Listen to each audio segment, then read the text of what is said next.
Guys, welcome back to our channel. నేను మీ Sivasri. Today recipe వచ్చేసి కాకరకాయ ఫ్రై. ఎప్పుడూ ఒకే విధంగా కాకుండా ఇలా కూడా డిఫరెంట్గా ట్రై చేయండి. ప్రాసెస్లోకి వెళ్ళిపోదామా. ముందుగా సన్నగా కట్ చేసి పెట్టుకోవాలి కాకరకాయ ముక్కల్ని. నేను కట్టర్లో కట్ చేస్తున్నాను. మన కాకరకాయ వల్ల చాలా హెల్త్ బెనిఫిట్స్ కూడా ఉన్నాయి. దాంట్లో ఉన్న ABC, iron, magnesium, potassium, zinc ఇవన్నీ చాలా పుష్కలంగా దొరుకుతాయి. డైలీ కాకపోయినా ఒక 3-4 డేస్కి ఒకసారైనా కాకరకాయ తింటే చాలా మంచిది. అంటే నేనైతే చాలా ఇష్టంగానే తింటాను కాకరకాయ కర్రీ అయితే. ఇట్లా సన్నగా కట్ చేసి పెట్టుకోవాలి. ఇప్పుడు బాండీలోని స్పూన్స్ అంటే కుదరదు కానీ ఒక 3 గరిటెల ఆయిల్ పోసుకొని సన్నగా కట్ చేసి పెట్టుకున్న కాకరకాయ ముక్కలను, ఆనియన్స్ ముక్కలు ముందుగా కాకరకాయ ముక్కలను ఆయిల్ హీట్ ఎక్కాక ఆయిల్లో మనం సన్నగా కట్ చేసి పెట్టుకున్న కాకరకాయ ముక్కలు యాడ్ చేసుకోవాలి. హై ఫ్లేమ్లో ఉంచుకొని అన్నీ వేసాక ఒకసారి గరిటెతో కలుపుకొని అవి దగ్గర పడిందాక గోల్డెన్ బ్రౌన్ కలర్లో వచ్చిందాక వేయించుకోవాలి.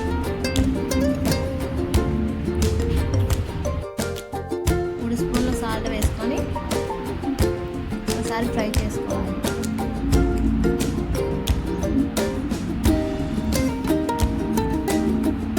ఇప్పుడు ఒక 1 స్పూన్ జీలకర్ర,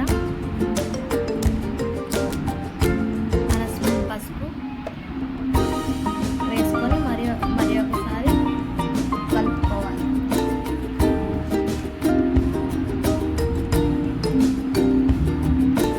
ఈ ప్రాసెస్ అంతా మూత లేకుండానే చేయాలి. మూత వేస్తే ఏంటంటే అది కర్రీ లాగా దగ్గర పెట్టి తర్వాత ఇప్పుడు సన్నగా కట్ చేసి పెట్టుకున్న ఆనియన్స్ ముక్కలు యాడ్ చేసుకోవాలి.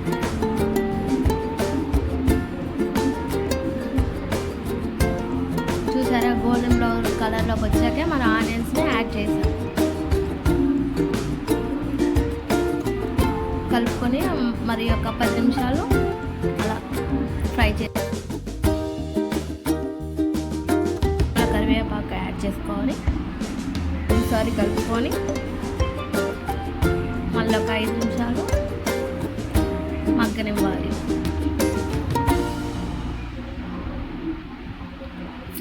ఆ ఛానల్ని ఫస్ట్ టైం చూస్తున్నట్లే లైక్ చేయండి అండ్ షేర్ చేయండి అండ్ సబ్స్క్రైబ్ చేయండి.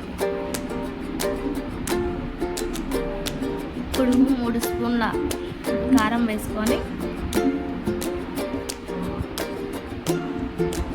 మరి ఒకసారి కలుపుకోవాలి. ఒక 5 నిమిషాలు మగ్గనివ్వాలి. కారం అంతా కాకరకాయ ముక్క పట్టేలా మగ్గేలా చూసుకోవాలి.